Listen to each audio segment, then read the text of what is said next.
В эфире совместный проект «Радио Крым Реалии» и Первого канала Украинского радио. Слушайте «Радио Крым Реалии» на средних волнах. Частота 549 кГц в 7:30 утра и днем в 12:10. Теперь мы с вами 24 часа в сутки, 7 дней в неделю. Радио Крым Реалии, 105,9 FM. Крымчане имеют право знать.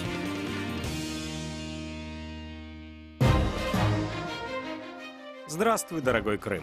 В эфире самое крымское в мире радио Крым Реалии, и я его ведущий Сергей Громенко. Слушайте нас на средних волнах на частоте 549 кГц в 7:35 и 12:10 в Крыму и на материковой части Украины, ну а на 105,9 FM круглосуточно. Крымчане могут бесплатно звонить в эфир по телефону 8 810 06 926, жители материковой Украины 044 490 31 18. Поехали! Тема дня. Вопрос о гербе и флаге города Севастополя стал камнем преткновения новой российской власти. Так что горожанам, возможно, придется решать его на референдуме. Почему городская символика озаботила местное руководство? Соответствуют ли имеющиеся проекты требованиям геральдической науки? И какой герб захотят сами севастопольцы? Обо всем этом мы поговорим в ближайшие 25 минут, но вначале я напомню, как развивалась эта история. На прошлой неделе на аппаратном совещании правительства российский губернатор Севастополя Дмитрий Овсянников вновь напомнил депутатам, что они не уважают город, что закон о гербе и гимне Севастополя до сих пор не принят, хотя вопрос стоит на повестке дня с 2014 года. Мол, в канун очередного дня города народные избранники могли бы и поднапрячься, цитирую, принять хотя бы один из 20 необходимых городу законов. Конец цитаты. Пиарщики Овсянникова тут же развили эту тему. По их теории, сторонники Алексея Чалова в парламенте поддерживают имперский герб с грифоном, что якобы не нравится большинству горожан, предпочитающих советский вариант со звездой героя и памятником затопленным кораблям. Однако еще в прошлом ноябре Овсянников утверждал, что вопрос выбора герба нужно выносить на референдум. В очередной раз, играя в севастопольца, он заявил, что этот вопрос не в силах решить ни губернатор, ни Российское законодательное собрание города. Овсянников предложил вынести вопрос на общегородской референдум, цитирую, чтобы все восприняли это как публичное, общественное и компромиссное решение. Конец цитаты. Однако сам выбор этой темы волнует, пожалуй, лишь гуманитарную общественность города, историков, краеведов и герольдов, много лет ведущих споры вокруг двух вариантов, имперского и советского, полагают журналисты севастопольского издания «Примечания». Хотелось бы посоветовать, пишут они, пиарщикам правительства тщательнее учить материальную часть. Ведь спор вокруг герба Севастополя возник отнюдь не на почве личных предпочтений горожан. Дореволюционный герб красивый и символичен, но главный изъян очевиден. Он действительно не отражает героической обороны и освобождения Севастополя во Вторую мировую войну. Таким образом, теряется суть города двух оборон. Конец цитаты. Советский герб лаконичен, как и все советское, можно сказать, даже лапидарен. Но с ним другая проблема. Это не герб вообще. Законы геральдики не позволяют наносить цвет на цвет и металл на металл, а у нынешнего герба золотая звезда героя расположена на белом фоне, который в геральдике считается серебром. И вопрос заключается в том, стоит ли пренебрегать этими законами, и раз уж мы возвращаемся к феодальной парадигме, отдать дань уважения древней науке. И длится этот спор отнюдь не с 2014 года, а минимум 25 лет. И все эти годы город спокойно живет без утвержденного герба, используя оба варианта в качестве неофициальной символики. Ну и как заявила агентству РИА Новости Крым председатель законодательного собрания города Екатерина Алтабаева, закон о гербе и флаге Севастополя, безусловно, должен был принят. Этот вопрос обсуждался и в предыдущие годы. Севастопольцы высказали прямо противоположные точки зрения, поэтому считаю, что нельзя лишить их права выразить свою точку зрения по поводу символов города-героя. Конец цитаты. С нами на связи Андрей Гречило, глава Украинского геральдического общества. Андрей, здравствуйте. Добрий ранок. Итак, начнем мы, пожалуй, может быть, самого такого общего вопроса. Может такое быть, чтобы у города или другой административной единицы в стране не было вообще своего утвержденного герба и флага? Или это обязательное условие его функционирования? Ну, формально таке може бути, хоча для Севастополя приймалися рішення міською радою вже в період навіть незалежності, так що фактично місто має затверджений герб. Цей радянський герб, який був прийнятий ще 69-го року, фактично функціонував перші роки незалежності. Однак в 94-му році рішенням міської ради Севастополя було прийнято відновити герб з кінця 19 століття, оцей, власне, російський, з усіма оцими атрибутами, які підкреслювали приналежність до Російської імперії.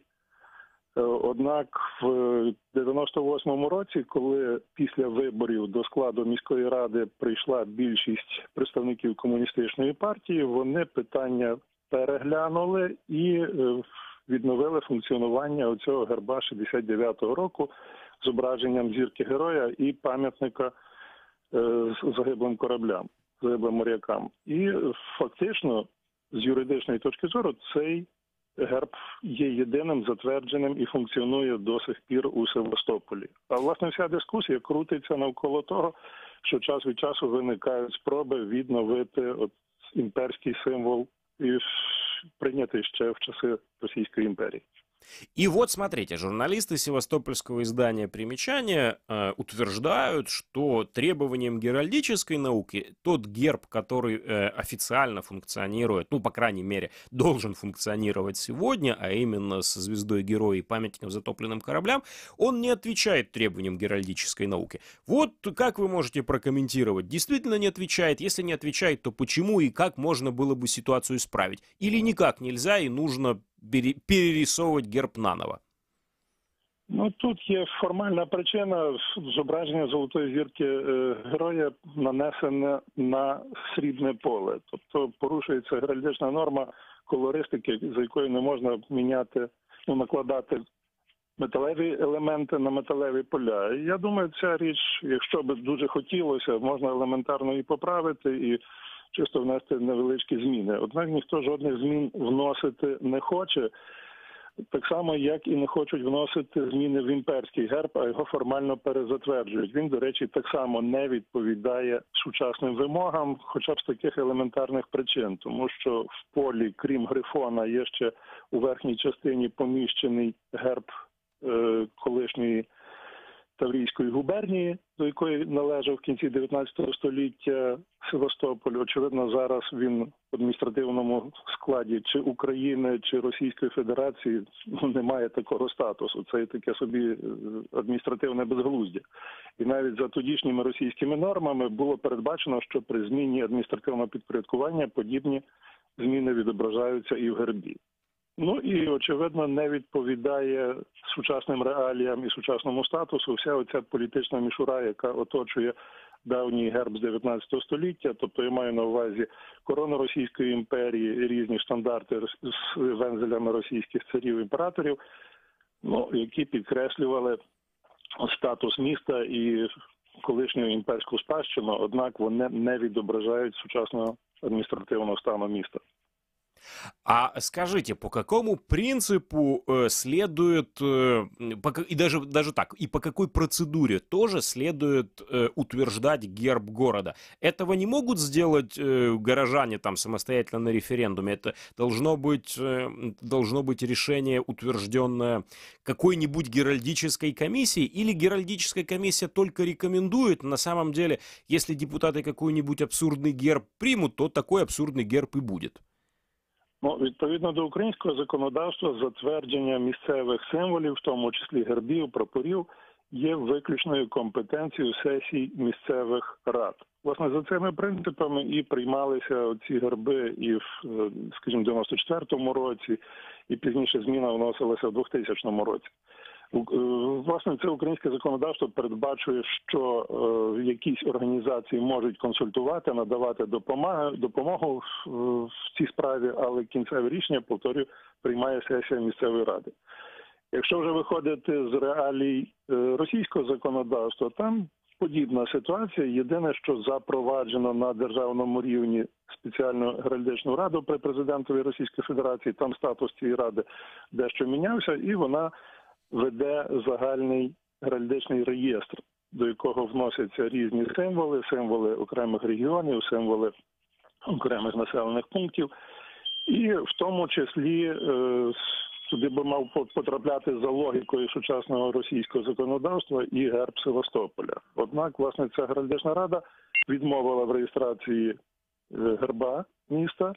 Сама придумувати герба і затверджувати на своєму рівні вона не може, і тому вони чекають, щоб рішення було прийнято на рівні севастопольських органів місцевого самоврядування. Ну, як бачимо, органи самоврядування бояться приймати якесь один чи інший варіант до кінця, тому що думки розходяться і поділилося до певної міри населення. Може, не турбує це однозначно всіх, який герб буде в Севастополі. Ну, але так, різні напрямки, чи радянський, чи імперський, домінують, і ніхто не хоче вирішувати до кінця геральдично це питання. Что ж, большое вам спасибо за ваше мнение. Напомню нашим слушателям, что с нами на связи был Андрей Гречило, глава Украинского геральдического общества. Это радио Крым Реалии. Звоните нам по бесплатному номеру телефона 8 810 06 926, если вы на полуострове, и 044 490 31 18, если вы на материке. А мы продолжим буквально через несколько секунд. Важные события, спорные заявления, последние новости, горячие темы. Все это в прямом эфире с 7 до 10:00 в эфире самого крымского в мире радио. Радио Крым Реалии. Возвращаемся в студию радио Крым Реалии. С нами на связи Андрей Васильев, севастопольский журналист. Андрей, здравствуйте. Доброе утро.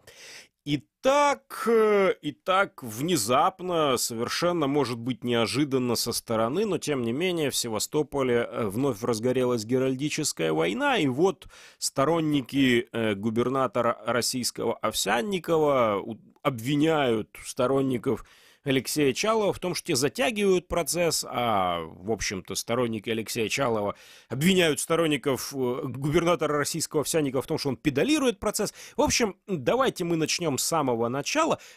Вот борьба за тот герб, который должен там украшать Севастополь и официальные его бланки, советский или имперский, это борьба самоценная, это борьба действительно там идеологическая, или речь идет о том, что там два политических клана решили сойтись в поединке, а геральдика это просто так прикрытие?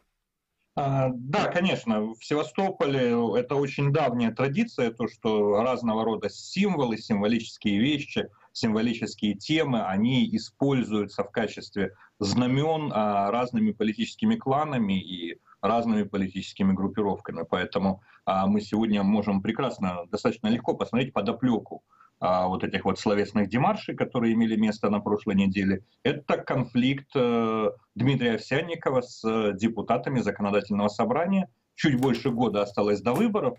Ну и при этом российское законодательство и российская процедура выборов, она достаточно сложная. То есть старт предвыборная кампания долгая. Она вялая, но долгая. Поэтому можно сказать, что предвыборная кампания стартует уже где-то через 9-10 месяцев. Поэтому все уже на старте, все заряжают свои пушки и обмениваются предварительными выстрелами. Мне говорят, что у нас есть звонок. Пожалуйста, вы в эфире. Доброе утро.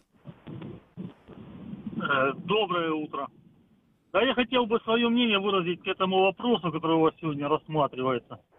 И мне кажется, что вполне логично, что исторически российского города будут исторически герб и регалии все.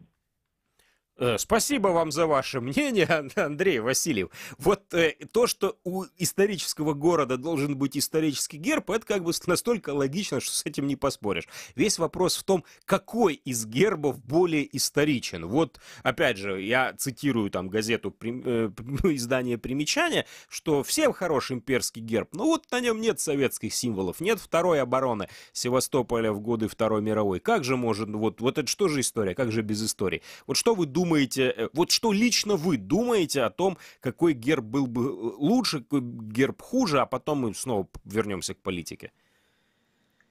Ну, дело в том, что было предложено несколько компромиссных вариантов, но основной элемент советского герба исторический, советской эмблемы, которого не хватает на дореволюционном гербе, это звезда героя, которая символизирует вторую оборону Севастополя. И местными вот нашими специалистами, дизайнерами, геральдистами было предложено несколько вариантов о том, как совместить эту звезду героя с имперским гербом. Но проблема заключается в том, что в Севастополе есть достаточно малочисленная, но очень шумная группа общественников, которые любят называть себя ветеранской общественностью, не знаю почему. Ну, в основном это ветераны разного рода спецслужб, органов внутренних дел, а иногда люди, которые просто нигде не служили. Но, соответственно, дискутировать с ними очень сложно, потому что дискутировать с ветераном — это якобы замахиваться, с ветераном, если иметь в виду Отечественной войны в кавычках, конечно, они никакого отношения к Отечественной войне не имеют, но это вроде бы как замахиваться на святое. И вот эта группа пробует, сколько я себя помню, работая журналистом, вместе с представителями коммунистических, левых, разного рода организаций, устраивать тотальный диктат и отказываться занимать деструктивную позицию по любым дискуссионным вопросам, то есть отказываться от любых возможностей компромиссов. Ну а поскольку эта группа имеет, так сказать, давнюю традицию истории в городе, эта группа имеет свои выходы на СМИ, эту группу используют, ну, часто в темную, как мы это видим, как сегодня это делает Дмитрий Овсянников. Конечно, Дмитрий Овсянников не является никаким сторонником левых идей, он не испытывает никакого пиетета перед советской символикой, советской властью и так далее, но он эту группу использует в темную, в своем противостоянии с депутатами ЗАГСа, с людьми Чалова, ну, которые, можно сказать, наследники такого имперско-перестроечного пула. А вот представители группы вот этой ретроградной, они полностью пытаются на самом деле отменить все завоевания перестройки, вернуться к ситуации до 1985 года и даже не хотят ввести никаких дискуссий на эту тему. Поэтому ситуация сегодня вот такая. То есть, условно говоря, есть одна группа, которая стремится к какому-то компромиссу, то есть которая хочет совместить как-то на самом деле советскую атрибутику и царскую атрибутику. И есть группа, которая считает, что никакой торг, никакие политические компромиссы неуместны. Ну и поскольку мне трудно сказать, какая группа пользовалась бы большей поддержкой населения города, ну потому что, как правильно действительно отмечают журналисты издания «Примечаний», я думаю, что 90-95% населения эта проблема либо не волнует вовсе, либо волнует очень мало. Потому что люди заняты более какими-то жизненными проблемами, нежели абстрактные для них темы утверждения герба. Поэтому трудно сказать, какую группу поддерживает кто больше. Вот смотрите, вот тут вот как раз в продолжении вот этого. Вот что Дмитрий Овсянников говорит, давайте вынесем на референдум. Что вот теперь Екатерина Алтабаева говорит, законы должны быть, давайте примем на референдуме. Это означает, что все-таки согласие достигнуто, этот референдум вообще состоится в этом году? Да, я думаю, что этот референдум особенно никому не нужен. То есть задача сейчас Овсянникова продемонстрировать, что депутаты законодательного собрания бездельники, за 4 года даже не смогли утвердить проект герба. Задача на самом деле Заксобрания выйти из той ловушки, которую поставил им Дмитрий Овсянников. Потому что принять советскую эмблему они не могут, потому что есть возражения со стороны российского геральдического сообщества, которое не считает эту эмблему гербом. А принять царскую эмблему, либо принять царскую эмблему как-то скомбинированной с советской, это вызовет, опять же, истерику и массовое недовольство вот этой вот ретроградной группы наших монстров священных ретроградов. Поэтому сейчас каждая из группировок, Овсянников и Заксобрания, они пробуют отыграть эту тему в свою пользу. И вот если бы теоретически в эти выходные такой референдум прошел бы, лично вы сделали бы ставку на тотализаторе на советский герб или на имперский герб? Я бы сделал на советский герб, поскольку я думаю, что явка на таком референдуме была бы очень низкая. И, соответственно, люди пенсионного возраста, они более активны, и они, конечно, бы сделали, как мне кажется, в этом случае погоду. Мне говорят, что у нас есть еще один звонок. Пожалуйста, говорите. Доброе утро, вы в эфире. Здравствуйте. Значит, мнение такое вот у крымчан и севастопольцев. Если Крымский мост строила вся Россия, и название ему придумывала вся Россия, а Севастополь, город-герой, значит, город русской славы. Поэтому мы считаем, вот многие здесь, что, значит, надо обратиться к россиянам, вот, и пускай все вместе придумают, а не Овсянников, и не Чалы, и никто другой.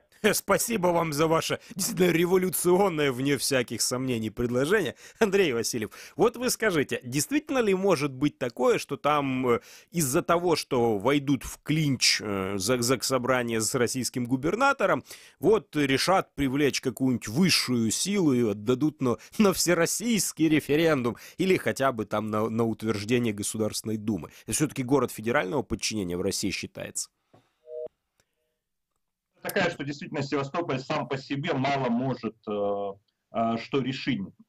И большинство россиян сегодня, вот, которых мне приходится видеть здесь в Севастополе, которые либо приезжают в Севастополь на ПМЖ, либо приезжают здесь отдыхать, считают Севастополь и его наследие общим, а не только наследием севастопольцев. Поэтому я думаю, что в рамках российского менталитета такое решение, да, оно получит поддержку, в том числе и среди горожан, которые, как я говорил, устали от этой проблемы и не хотят в нее особенно вникать. Но другое дело, я думаю, что в общероссийских масштабах она настолько ничтожна. То есть это вот наш маленький вот ставочек, наше маленькое болотце, оно погрязло в каких-то вот конфликтах, битвах тупоконечников и остроконечников.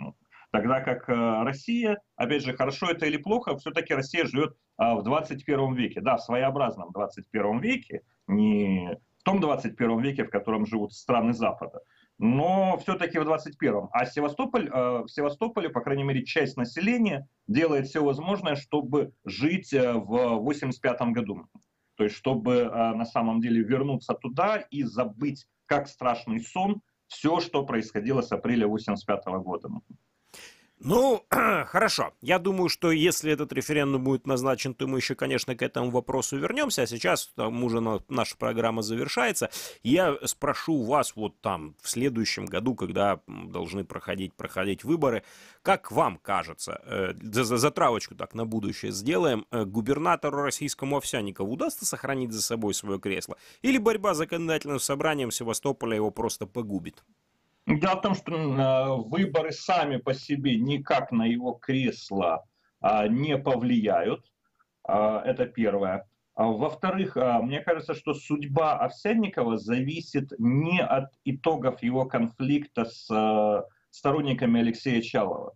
Мы видим, что Чал и его команда — это люди прошлое, и они с прошлого, они сами уже самоустраняются из политики. То есть Чалы уже почти год неизвестно где находится, то ли в Швейцарии, то ли в Хорватии, оттуда как Ленин руководит своим большевистским подпольем. Судьба Овсянникова, насколько мне кажется, больше все-таки будет зависеть от его возможности установить контакт с местными элитами, для чего в принципе и существуют выборы, процедура выборов. То есть если Овсянников пойдет на пролом и, рассорившись не только с группировкой Чалова, но и с местными элитами, попробует сформировать заксобрание из приезжих людей, то есть из жителей Ижевска, Сургута, других российских городов. Сейчас есть такая конспирологическая версия о том, что Овсянников не будет выдвигать в местный орган представительский никого из севастопольцев. И если он при этом проиграет, то тогда это может иметь серьезные предпосылки, да, для его дальнейшей карьеры, ну, по крайней мере, здесь. Негативные. Что ж, понятно. Большое вам спасибо за ваше мнение. К этому вопросу мы еще обязательно вернемся. Напомню нашим слушателям, что с нами на связи был Андрей Васильев, журналист из Севастополя. Это радио Крым Реалии. У микрофона для вас работал Сергей Громенко. Ни в коем случае не переключайтесь. Мы вернемся в эфир уже очень скоро.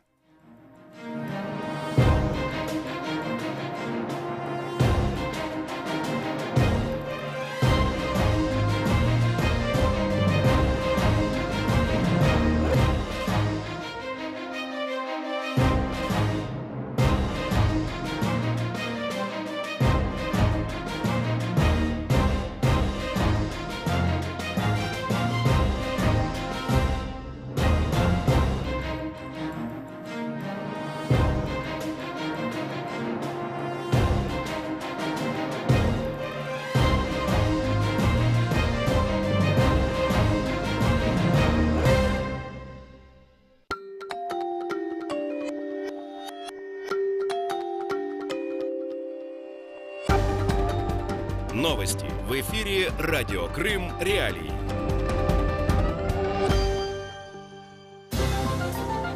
Здравствуйте, в студии Снежана Старовицкая. Главное к этому часу. Россия закрыла часть Азовского моря для Украины. В Феодосии прошел стихийный митинг против застройки возле школы.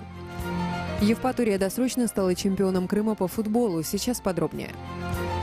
Россия накануне ультимативно закрыла две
Як акт помсти, Російська Федерація вже 5-й рік поспіль намагається розправитись з кримськими татарами. Вчора буквально традиційна акція для кримських татар «Запали вогник у своєму серці». Її раніше проводила на центральній площі Сімферополя. Вже з 2014 року це було неможливо. Її провели в мікрорайоні, де компактно проживають кримські татари, Акмечеть.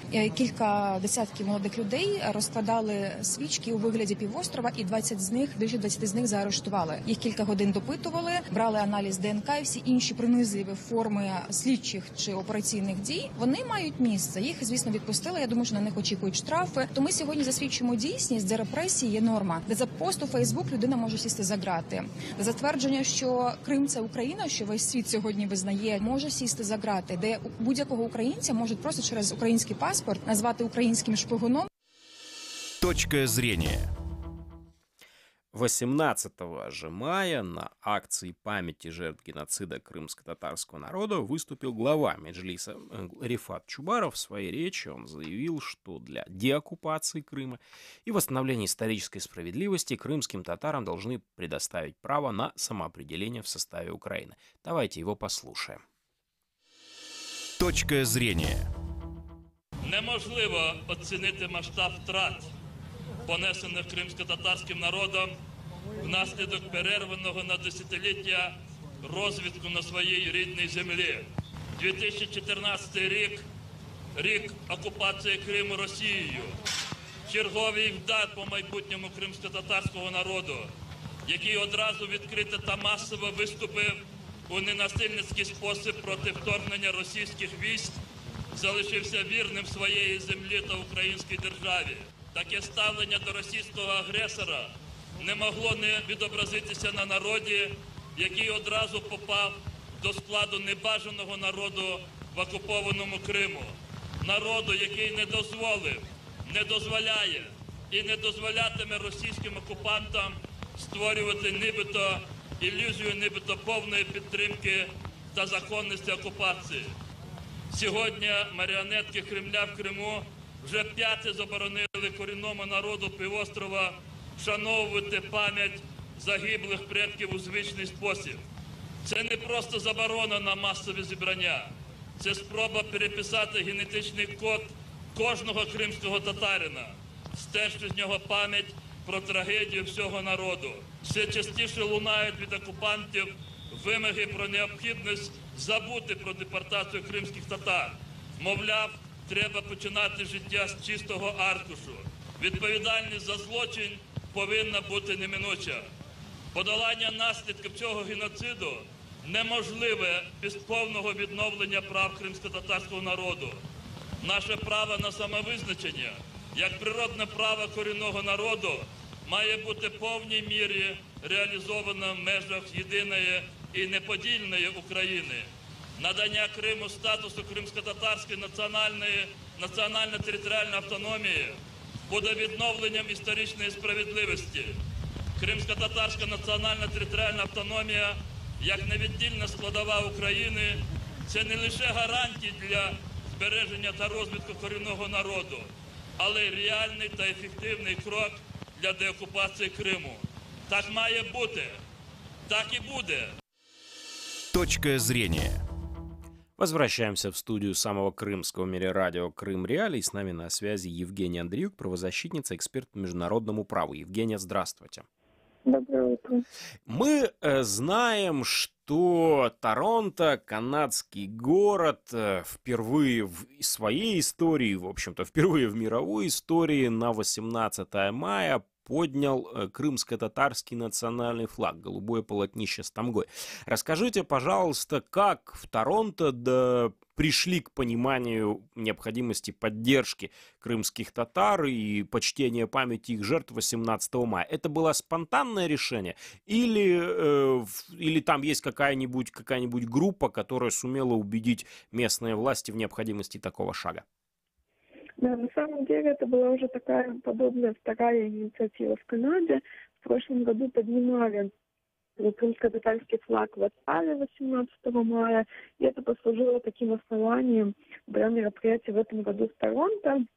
И здесь уже это была совместная инициатива местной и украинской диаспоры, и крымско-татарских активистов, которые внутри украинской диаспоры.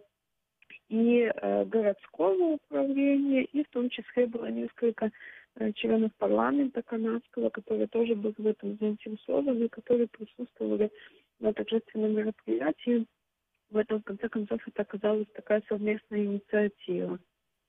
А вот скажите, Евгения, тут в Украине несколько журналистов и политиков, ну не то чтобы обвинили, но скорее адресовали такой упрек западным странам, международным организациям, кто, мол, из вас самостоятельно, без подсказки, 18 мая выразил солидарность с крымскими татарами, почтил память жертв геноцида. Да, вот никто. Что вы тут... Вот нехорошо вы поступили. Вот с вашей точки зрения, может быть, и как эксперта, и как очевидца, западные страны и международные организации, все ли они достаточно глубоко погружены в контекст того, что происходит с крымскими татарами сейчас и происходило 74 года назад? Или это поле непаханное, и украинской власти, активистам, крымским татарам нужно прикладывать значительные усилия для того, чтобы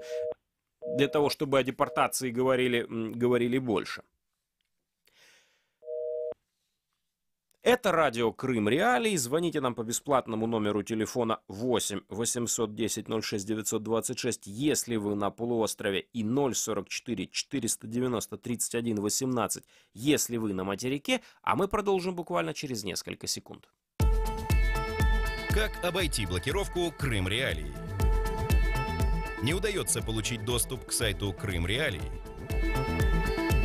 Скачайте и установите программу «Псифон» через поисковик на компьютер или смартфон. Когда соединение установится, заходите на нужные сайты через обычный браузер. Крым Реалии. Крымчане имеют право знать. Возвращаемся в студию радио Крым Реалии. Из-за технической проблемы я повторю, Евгения, свой вопрос. Украинские журналисты и политики высказали даже не обвинение, но скорее упрек западным странам, международным организациям, что никто из них не откликнулся самостоятельно, не почтил память жертв геноцида крымских татар. И у меня будет вопрос к вам как к эксперту и как к очевидцу. Западные страны и международные организации действительно настолько плохо погружены в контекст того, что происходит с крымскими татарами сегодня и происходило в 1944 году? И, соответственно, власти и активистам нужно прикладывать больше усилий на этом непаханном поле? Или все-таки те, кто делал такие упреки, они не правы, а на Западе все прекрасно понимают? Ну, как по мне, честно, это такой очень украиноцентричный подход, да, когда мы считаем, что не только мы там занимаемся и знаем, что с нами происходит, но и все остальные тоже должны это априори знать. Ну, в каждой стране в первую очередь заботятся и происходит о том, что происходит в своей стране. То есть вот в Канаде мероприятие, как бы главное последней недели, это была свадьба королевская, британская, учитывая, что королева Британии все равно является главой государства в Канаде. И как бы вот всю неделю обсуждалось, все ждали этой свадьбы, и в субботу это было самое большое мероприятие во всей Канаде, все следили за этим. Ну, то есть, как бы, и это нужно понимать, что мы никогда не сможем переубедить тем, чтобы кому-то было важнее, что происходит у нас в стране, чем в своей стране. А говоря о международной политике, естественно, происходит конкуренция различных контекстов и различных кризисов, и то, что ближе к какой-то стране или там, где кризис страшнее, этому всегда предоставляется большее внимание. И поэтому, ну, это все как бы важно понимать и учитывать, и я в том числе как бы видела, что есть ряд стран, которым очень близко и важно и тема Крыма и Украины. Так, например, Америка всегда, Соединенные Штаты Америки всегда очень проактивны, они очень следят, они очень хорошо погружены в контекст крымский. И сколько раз я не общалась, сколько мы не делали различных мероприятий, коллеги из США всегда были очень хорошо информированы, зачастую даже больше, чем наши коллеги здесь, в Украине. То же самое касается в меньшей степени, но тем не менее и официальной структуры Евросоюза, которые тоже всегда очень хорошо погружены, они очень тесно следят. И как на центральном уровне в Брюсселе, так и здесь представительство в Киеве, который собирает информацию. Ну и уже в меньшей степени это касается европейских стран других. Конечно, со странами другими, не европейскими, не США, не Канады. Это намного сложнее. Тут приходится в целом рассказывать и просвещать, кто мы и что у нас происходит. Но мне кажется, это довольно естественный процесс для международных отношений. И я думаю, что успеха можно добиваться совместными действиями только когда и мы проактивны, и когда нам открыты наши партнеры, тогда можно что-то делать. Достаточно ли, по вашему мнению, делает украинская сторона для информирования конкретно о крымской ситуации на Западе? Или можно что-нибудь улучшить уже здесь и сейчас? Естественно, есть куда улучшаться, и даже в тех странах, которые близкие нам, партнерские, которые в международных отношениях поддерживают настильно, включая Чехию, Польшу, Литву, Эстонию, да, традиционно такой наш блок, который нас поддерживает и помогает, и те страны, которые я упомянула, США, Британия, Канада, даже в них население не очень сильно проинформировано о том, что происходит.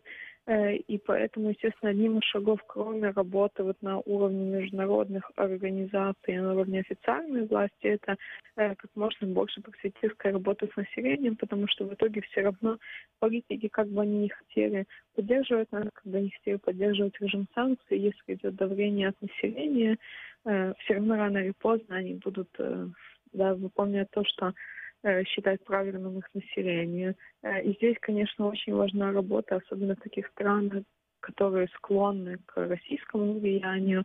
Это Германия, это Италия, это Франция. Так, чтобы хоть как-то там создавать общественное мнение, которое бы видела, понимала, да, и сочувствовала нам, как это есть, например, в Канаде. Потому что пророссийское влияние из-за и российских СМИ, и Russia Today, которые очень активно работают, и целого ряда других таких инструментов российской мягкой власти, soft power. Из-за этого очень есть целая группа, да, в том числе российских мигрантов, которые поддерживают Россию. Вот я как раз в Канаде встретила такого человека, который мне рассказывал, что Россия святая, и он умрет за Россию, и как бы Россия во всем права. И таких случаев не единично. Поэтому вот эта область дальше для развития и для работы, которая, на мой взгляд, очень актуальна. И тут, конечно, непаханное поле и для работы гражданского общества, государственного сектора на всех уровнях. Что ж, большое вам спасибо за ваше мнение. Напомню нашим слушателям, что с нами на связи была Евгения Андриюк, правозащитница, эксперт по международному праву. Если вы что-то упустили, заходите на сайт Крым Реалии, читайте наши материалы, смотрите прямые трансляции эфиров, пишите нам в Твиттере, предлагайте свои темы программ, а мы вернемся в эфир буквально через несколько секунд. Важные события, спорные заявления, последние новости, горячие темы. Все это в прямом эфире с 7 до 10:00 в эфире самого крымского в мире радио. Радио Крым Реалии.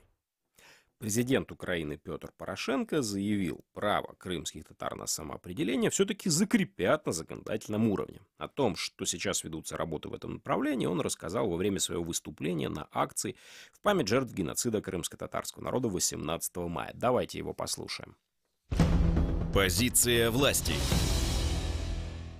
Біль кримських татар – це біль всіх українців. Трагедія 44-го була лише початком багатолітньої політики гонінь.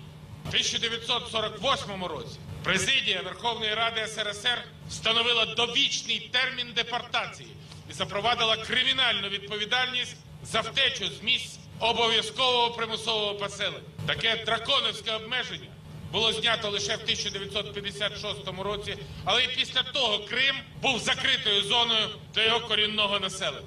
Епоха незалежності України стала часом ренесансу, розквіту. Але втім, я маю визнати, що державна влада попередніх років недооцінила не лише роль Збройних сил, але й проукраїнський потенціал кримсько-татарського народу. Неврегульованість статусу кримсько-татарського народу, недостатнє забезпечення його культурних, політичних, економічних прав на батьківщині, яке десятиліттями відбувалося на догоду кримінальним елітам в Криму, було безумовною помилкою. І ці прорахунки врешті-решт призвели до російської анексії та окупації Криму. Клуб шанувальників Сталіна, який нині верховодить за Кремлівською стіною, відновив політику переселення кримських татар. Тисячі наших співвітчизників, кримських татар і етнічних українців через безпосередню загрозу їхньому життю мусили покинути рідні домівки. Етноцид, заборона Меджлісу, яким ми примусили Російську Федерацію рішенням Міжнародного суду ООН відновити діяльність Меджлісу на території окупованого Криму, які вони поки що не збираються виконувати. Арешти і утиски свідомих українських і кримських татар, постійні обшуки, залякування, фізичний та психологічний тиск, безслідне зникнення людей – все це сучасні будні російської окупації Криму. Але я впевнений, що агресор понесе відповідальність, право кримських татар вільно жити на своїй землі буде обов'язково відновлено. Я переконаний, що неминучості торжества історичної справедливості. Ми до цього дуже відповідально готуємося. І за рік робоча група, створена Конституційною комісією, напрацювала важливі пропозиції щодо змін до розділу 10 Конституції України.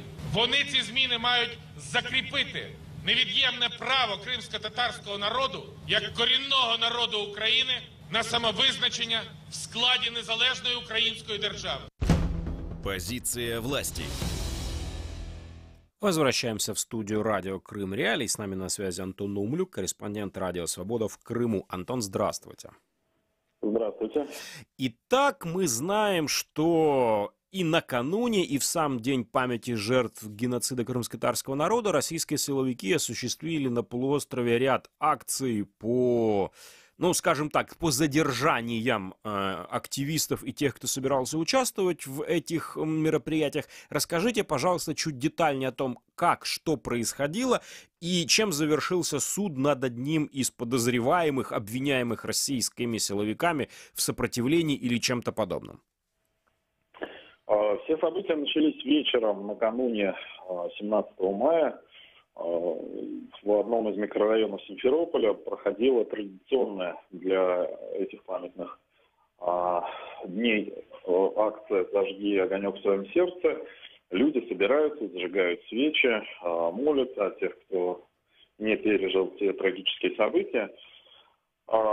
На этой акции приехали сотрудники полиции, посчитали, что это незаконный митинг, начали задерживать людей. Около 1,5 десятков молодых людей были задержаны, а их всех развезли по отделениям полиции, по районным отделениям полиции Симферополя, где попытались с них отобрать объяснения, взяли отпечатки пальцев, отпечатки стоп, взяли образцы ДНК, то есть провели с ними все какие-то оперативные действия, которые подразумевают их какой-то статус обвиняемых или подозреваемых, но на самом деле ни на кого из них никаких протоколов о правонарушении не составили, и, по всей видимости, это была такая политическая позиция не обвинять в проведении какой-то несанкционированной акции вот в эти дни. Единственный человек, которому предъявили обвинение в неподчинении законным требованиям полиции, это формулировка административного кодекса Российской Федерации, был один из задержанных, его на ночь оставили в отделе полиции, на следующий день, уже 18 мая, судили. На самом день памяти депортации крымских татар 18 мая никаких задержаний не провели, и, по всей видимости, это тоже было такое политическое решение, чтобы потом нельзя было предъявить российским властям, крымским властям подконтрольным России, что они мешают или не дают провести крымским татарам какие-то мероприятия в эти дни. И более того, на моей практике вот за несколько дней работы в Крыму, это был всего второй случай, суд оправдал задержанного крымского татарина, которого обвиняли в неподчинении полиции.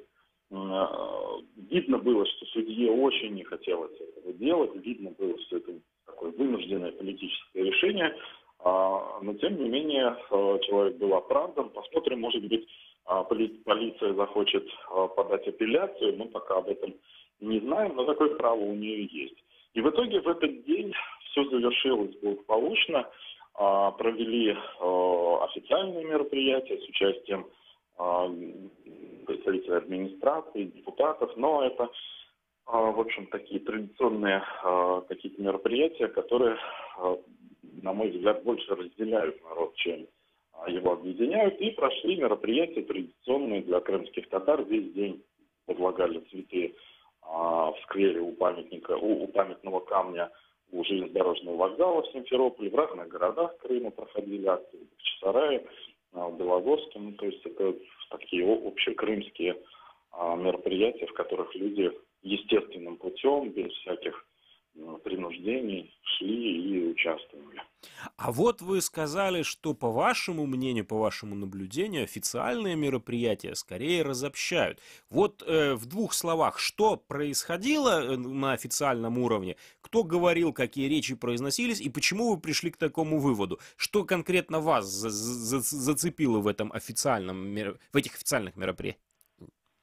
Ну, это не только касается Дня депортации крымских татар, это касается и таких традиционных праздников, и праздников Эдерлес, который там в этом году проходил на месте похищения Эрвина Ибрагимова. И все, кто об этом знал, все крымские татары, которые, скажем, обращают внимание на такие вещи, и для которых это не пустой звук, они, конечно, в этом не стали не участвовать, не как-то, в общем, оценили это очень негативно, например.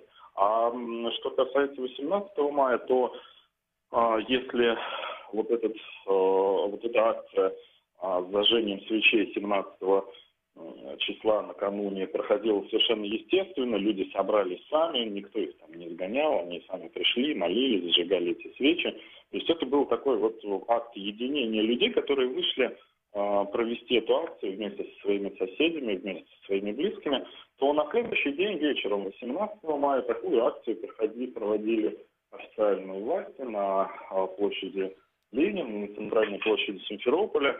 Она была огорожена с огромным количеством сотрудников полиции, туда можно было пройти только после досмотра тщательного и так далее. И понятно, что туда приходили, во-первых, молодежь, студенты, те, кому сказали прийти на эту акцию. Ну и какое-то количество, наверное, людей приходили сами по собственной инициативе, но люди, которые вышли накануне и которые видели, как задерживают молодых людей, например, которые просто участвовали в этой акции или просто стояли рядом и наблюдали за ней, ну, конечно, они на акцию официальную не пойдут, и вот это разделение, оно очень четко проходит и делит народ на тех, кто выходит самостоятельно и какие-то акции совершает, потому что сердце ему это приказывает, а другая часть, и я даже не знаю, как в процентном отношении это можно оценить, как другая часть выходит на какие-то официальные мероприятия по разнарядке и по, в общем, такая совершенно традиционная практика для российских властей. Ну и последний вопрос, буквально на 1 минуту. Приходят сообщения, в том числе из Фейсбука, о том, что сегодня утром проходят на полуострове обыски и, возможно, даже задержания. Есть ли у вас какая-нибудь информация об этом? Что вы можете сказать, или пока ничего точно не известно? Ну, по меньшей мере, 2 уже подтвержденных случая. Это точно в Бахчисарае проходят обыски, в том числе у сокоординатора организации «Крымская солидарность» Сервера Мустафаева. Буквально вчера мы с ним виделись, и сегодня к нему пришли с обыском, скорее всего, задержат. Мы пока не знаем, по какой причине эти обыски, но проходят они, в общем, масштабно, с участием спецназа, который с оружием там возле дома оцепил все. Видео и трансляции можно смотреть в Фейсбуке, поскольку несмотря на все эти обыски и какие-то акции устрашения, люди все равно приходят, поддерживают, стримят. То есть, это все равно, если есть цель устрашения, то она не достигает, конечно, своего результата. Что ж, большое вам спасибо за ваше мнение и за ваше свидетельство с места. Напомню нашим слушателям, что с нами на связи был Антон Наумлюк, корреспондент Радио Свобода в Крыму. Это радио Крым Реалии. У микрофона для вас работал Сергей Громенко. Ни в коем случае не переключайтесь. Мы скоро вернемся в эфир.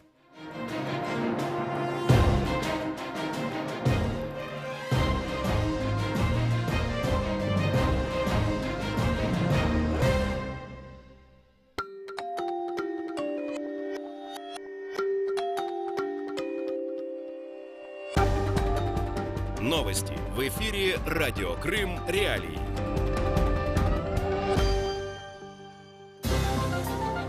Здравствуйте, в студии Снежана Старовицкая, главное к этому часу.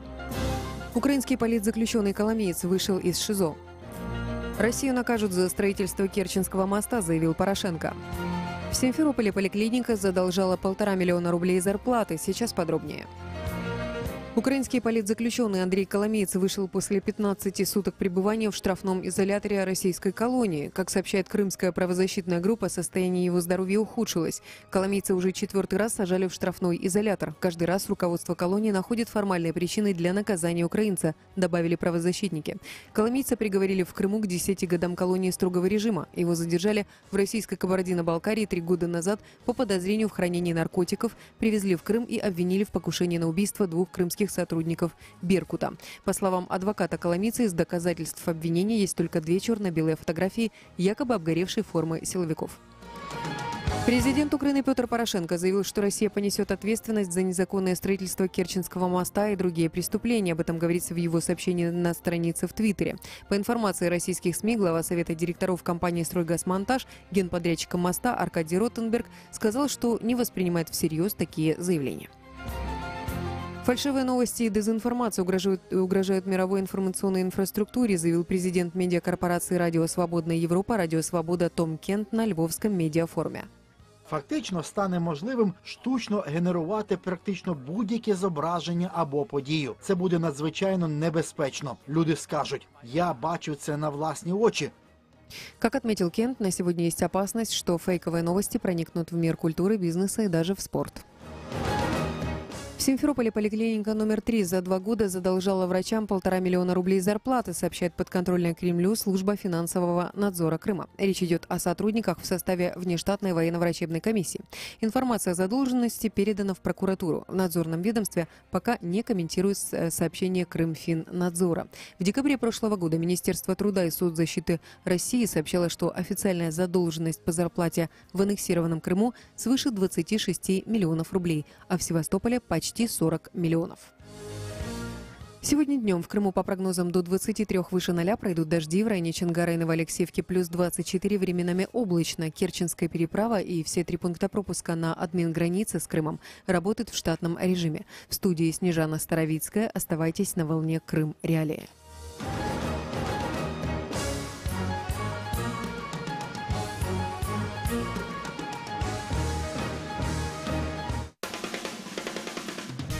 Слушайте радио Крым Реалии на средних волнах. Частота 549 килогерц в 7:30 утра и днем в 12:10. Теперь мы с вами 24 часа в сутки, 7 дней в неделю. Радио Крым Реалии 105,9 FM. Крымчане имеют право знать.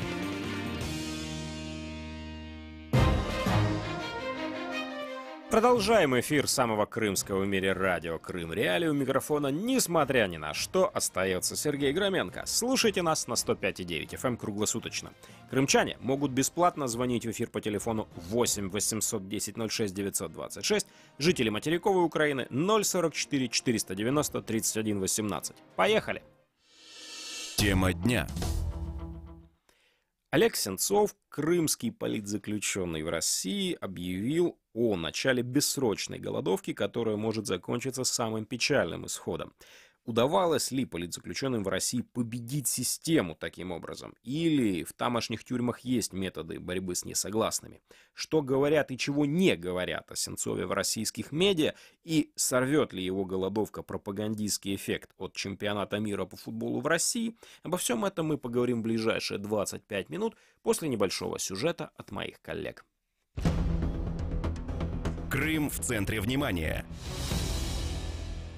Насправді мовчати не можна. Треба хоча б кричати, говорити, читати, нагадувати, рахувати дні, скільки людина голодує. 18 мая у здания посольства России в Киеве прошла акция в поддержку крымского политзаключенного Олега Сенцова. На мероприятии активисты читали пьесу «Помолвка» ныне покойного российского драматурга и режиссера Елены Греминой. В произведении рассказывается о судебном процессе над Олегом Сенцовым. Ваша честь, я уже заявлял, что не считаю данный суд легитимным. Мы граждане Украины, которые были задержаны на территории нашей страны, и нас судят по сфальсифицированному делу. Я был и остаюсь гражданином Украины. Я не признаю аннексии Крыма и военного захвата Крыма Российской Федерации. И любые договора, которые заключает нелегитимное правительство Крыма, считаю недействительными. Я не крепостной. Меня нельзя передать вместе с землей.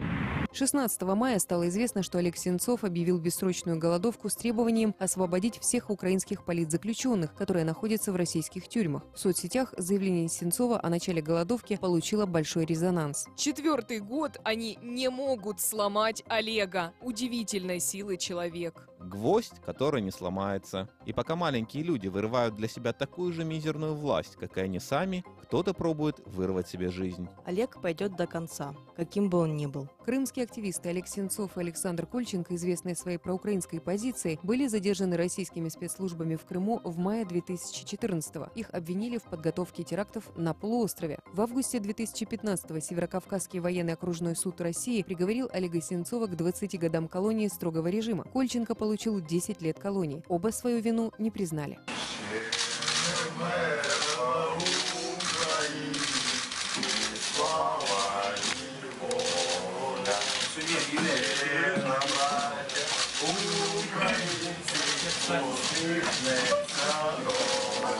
В защиту режиссера Сенцова выступили Европейская киноакадемия, Национальный союз кинематографистов Украины, Российский киносоюз, Конфедерация союзов кинематографистов стран СНГ и Балтии. Правозащитный центр «Мемориал» признал Олега Сенцова и Александра Кольченко политзаключенными.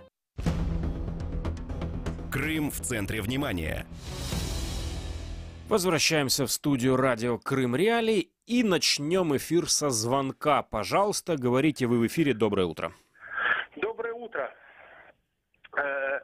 Я бы хотел бы задать вопрос так называемому демократическому сообществу России. Даже в самые мрачные времена Советского Союза всем политзаключенным, которые находились в лагерях по политическим статьям, имели очень широчайшие резонансы и отзвуки не только в самой России, но и за рубежом. Куда подевались сами либералы, так называемые, российские? Спасибо за ваш вопрос. Мы в ходе этой программы попытаемся дать на него ответ. Еще до эфира мы связались с адвокатом Олега Сенцова Дмитрием Динзе, который встретился с Сенцовым в колонии 14-15 мая. И вот что он нам рассказал о решении Олега начать голодовку. Давайте его послушаем. Точка зрения. Я к Олегу приехал в Лабытнанге, Салехард, это Арктика фактически, 14-15 числа был как раз в Лабытнанге я был. Соответственно, когда я туда приехал, встретился с руководством колонии, и мы, соответственно, начали разговаривать, как я буду посещать сейчас Олега и так далее. И они мне показали заявление, в котором было указано, что Олег объявил голодовку с 14 числа по политическим мотивам для того, чтобы освободили 64 украинских политзаключенных. Они оформили мне пропуск, пропустили меня на территорию колонии. Там есть место такое для краткосрочных свиданий, где предоставляются свидания, там стекло сплошное. За этим стеклом сидит, как правило, мой подзащитный. Я сижу на противоположной стороне. И общение либо через трубку телефонную, либо через это стекло. И там есть маленький такой зазор, где можно бумаги какие-то передать. Но я ему передал все весточки. Он человек конкретный, сразу сказал: достань 2 бумаги, мне надо кое-что тебе там сообщить и написать. Первую бумагу он написал мне заявление о том, что конкретно он объявляет голодовку, и вот это заявление его, я его и разместил. А второе, что он сделал, он написал, соответственно, по своему состоянию здоровья, ответил на письма своей сестры, которые мне были предоставлены для, так скажем, информирования его о том, как у него семья и так далее. такой поджарый, худощавый. Я его спросил о состоянии здоровья, как у тебя. Он сказал, что сердце подтягивает, ревматизм. Он говорит, это хронические у меня заболевания, поэтому что на них жаловаться? А в принципе состояние здоровья нормальное, без каких-либо жалоб. Олег, когда принял решение о том, что он будет голодать, это было за 1,5 месяца до того, как уйти в голодовку 14 мая, он для себя решил, что он должен сначала, во-первых, подготовиться к этой голодовке.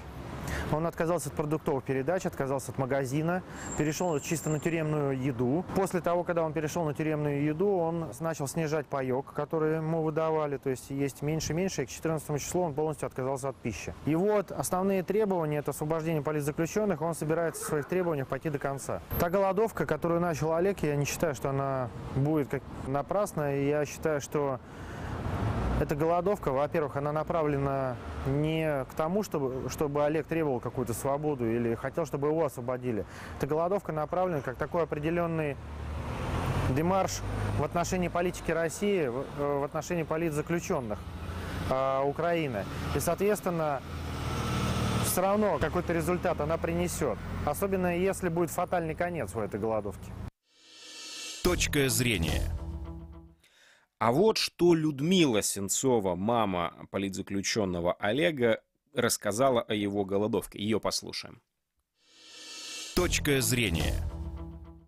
Он мне не сказал ничего, только последний раз разговаривал, нормально разговаривал, все. А перед самым последним, вот просто, говорит, мамочка, осталось 15 секунд, давай прощаться. Я говорю, обнимаю тебя. Он тоже говорит, мама, что бы со мной здесь не случилось сейчас, пожалуйста, не переживай. Ну, конечно, я думаю, что могло случиться, уж куда еще можно будет больше случиться.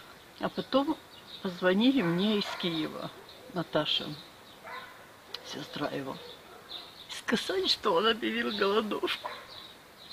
Я не знаю, с его больным сердцем, с его... Как можно? Вот так я узнала. Я не верю, что он что-то добился. Я боюсь, что просто здоровье свое все последнее оставит. Уж какое требование, чтобы всех освободили. Но это мне кажется, это нереально. Ни в письмах, ни в разговоре. Он никогда ничего о своих планах не говорил. Он еще раньше говорил, что голодовка это не метод. Это еще давно-давно. А сейчас почему? Я так думаю, что уже, наверное, его довели до самого последнего. Что он так решился. Не представляю, почему. Почему сейчас? 5-й год пошел, как он сидит. Точка зрения. И отвечая на первый вопрос нашего радиослушателя, с которого мы начали эту программу, о том, как сообщение, как новость о голодовке Олега Сенцова отразилась в российской медиаповестке, мы спросили у Максима Шевченко, российского журналиста, телеведущего, общественного деятеля, члена Совета при президенте Российской Федерации по развитию гражданского общества и правам человека с 12 по 18 год. И вот что он нам ответил. Точка зрения. Оппозиционные СМИ все упомянули о голодовке Олега Сенцова. А у правительственных СМИ своя повестка. Как в России, так и в Украине одно и то же.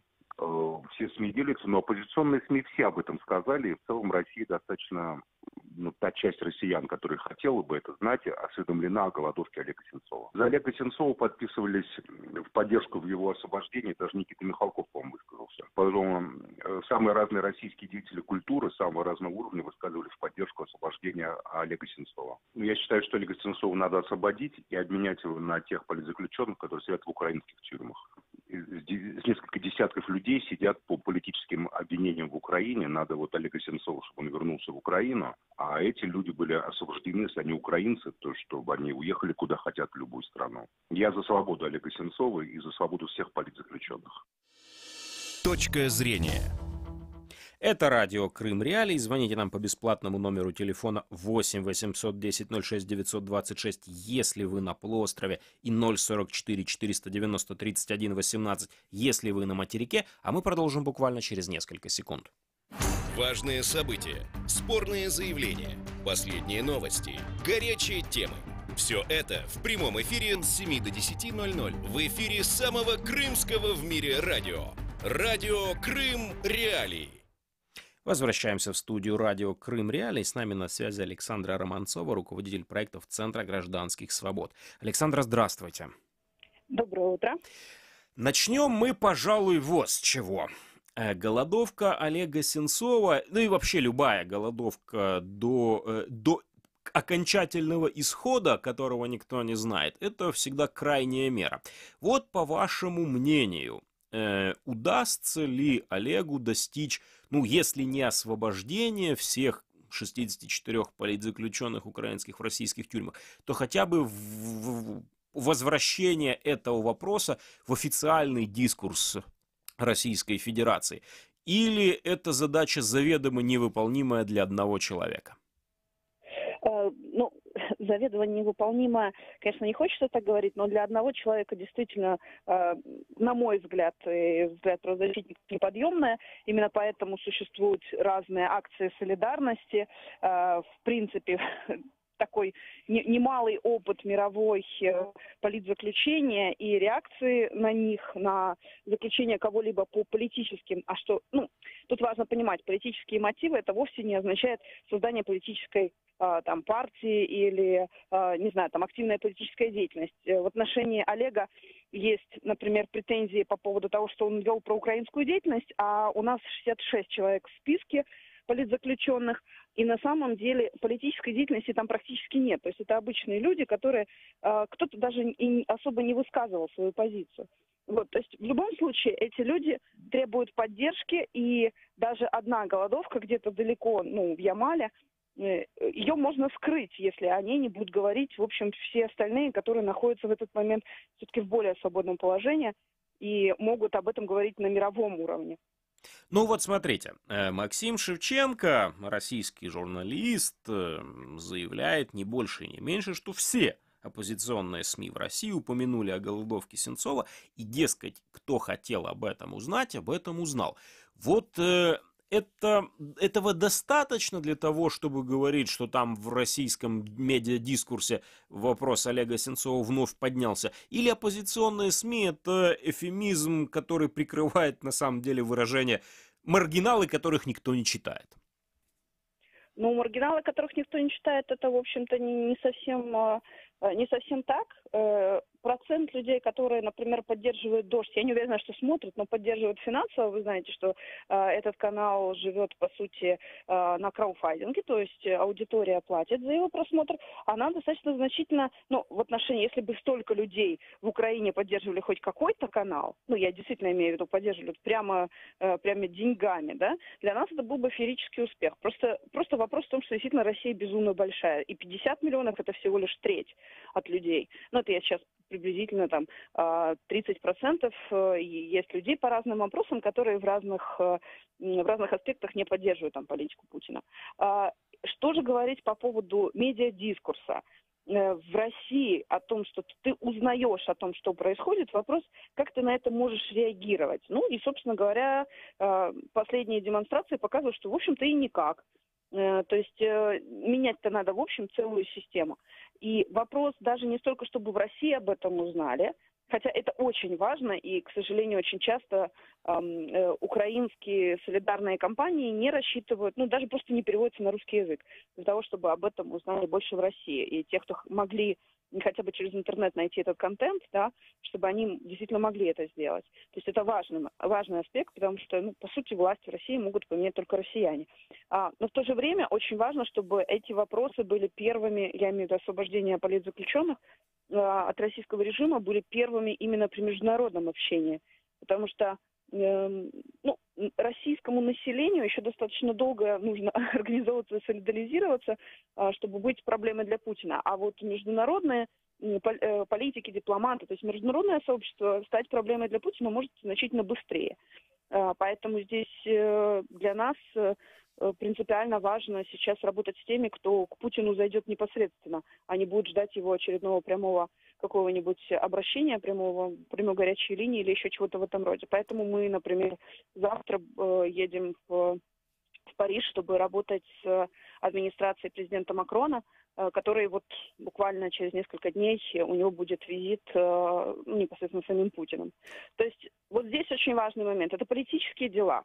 И как бы они ни выглядели в судах, насколько бы хорошо и профессионально не работали адвокаты, большое им спасибо за это. Это адвокаты российские, те, кто могут, либо крымские, да, те, кто могут по лицензии работать в судах Российской Федерации.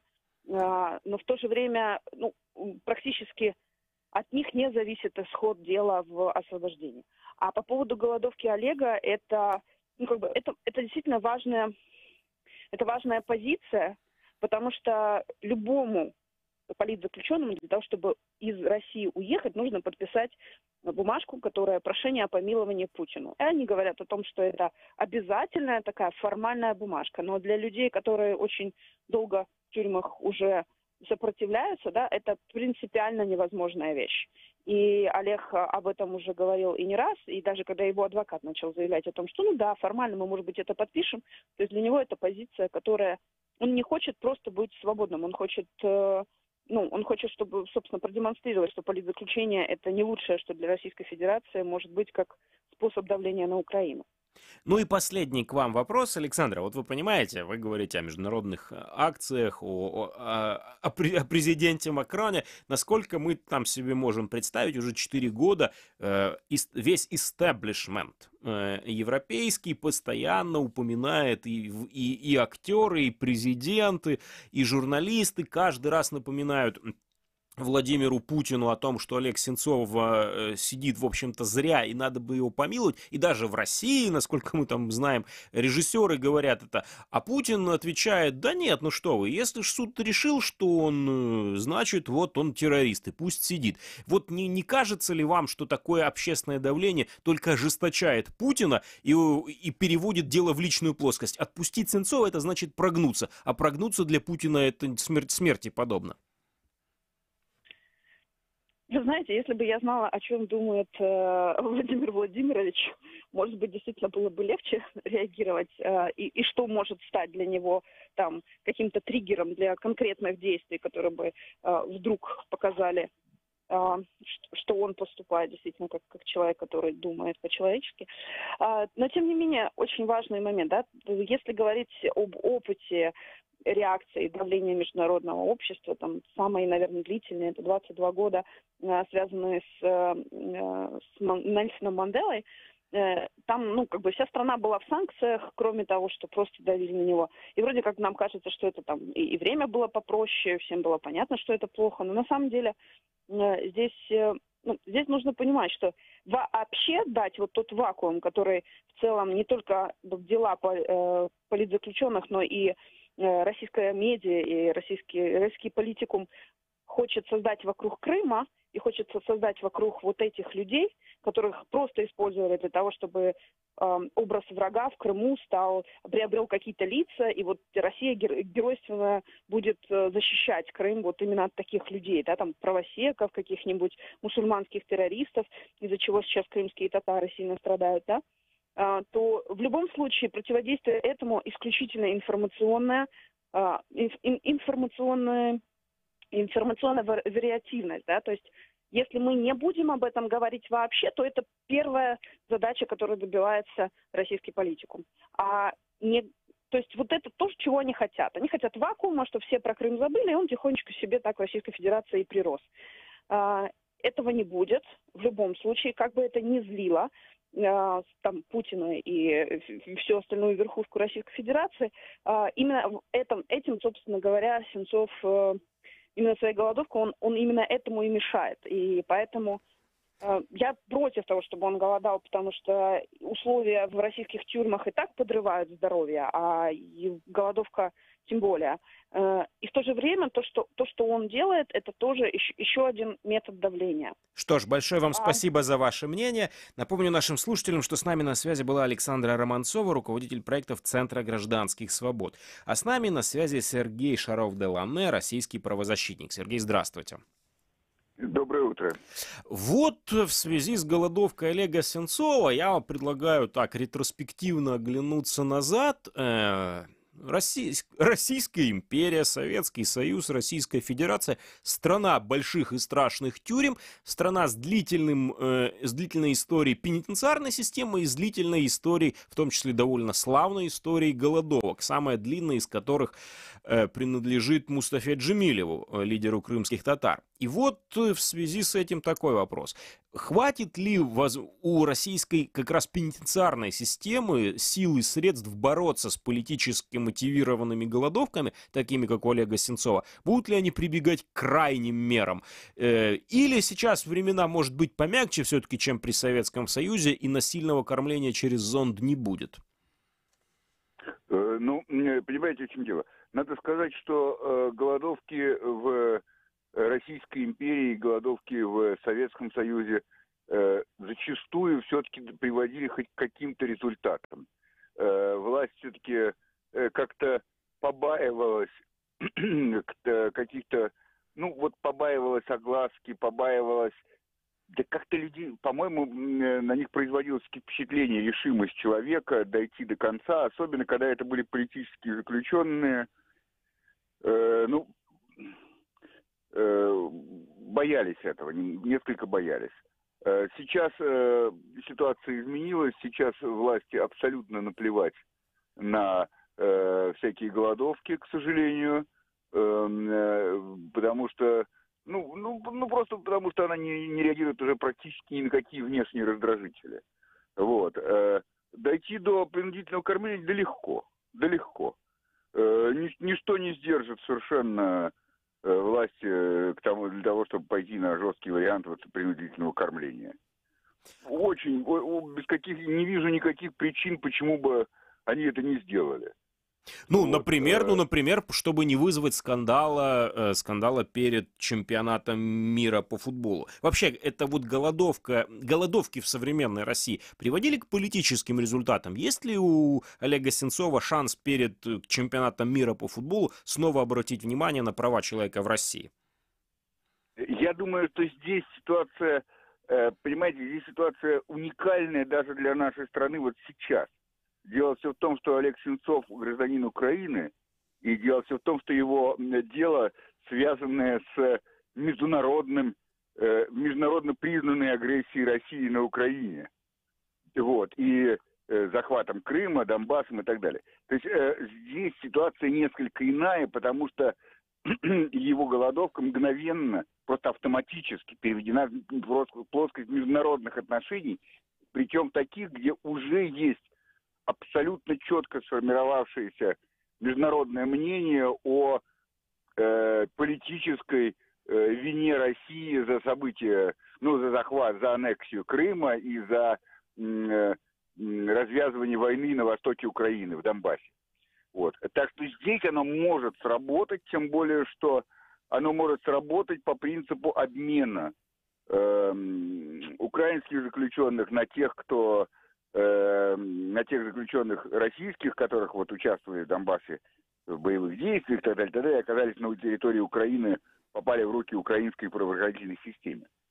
Это возможно, но это вот только в этом исключительном аспекте, вот когда это дело не внутреннее, а международное. Будь это внутреннее дело, ничего бы не сработало. Это могу сказать совершенно железно. И последний к вам вопрос, буквально там на одну-полторы минуты, чтобы мы понимали и опасались чего-то обоснованно. В российских тюрьмах за последние 25 лет приводили ли голодовки к смерти тех, кто их объявил? Или до этого не доводили? Нет, понимаете, в чем дело, голодовок уже было много, и далеко не только политических заключенных. Вот. И да, приводили, к сожалению, да. Что ж, я не могу сказать, что мы прощаемся с вами на оптимистической ноте, но надо смотреть правде в глаза и не отворачиваться. Спасибо Сергею Шарову-Делане, российскому правозащитнику, за информацию с той стороны. Это радио Крым Реалии. У микрофона для вас работал Сергей Громенко. Мы обсуждали тему с голодовкой Олега Сенцова и будем возвращаться к ней вновь и вновь. Ни в коем случае не переключайтесь. После короткого перерыва радио Крым Реалии возобновит вещание в эфире. Как обойти блокировку Крым Реалии? Не удается получить доступ к сайту Крым Реалии?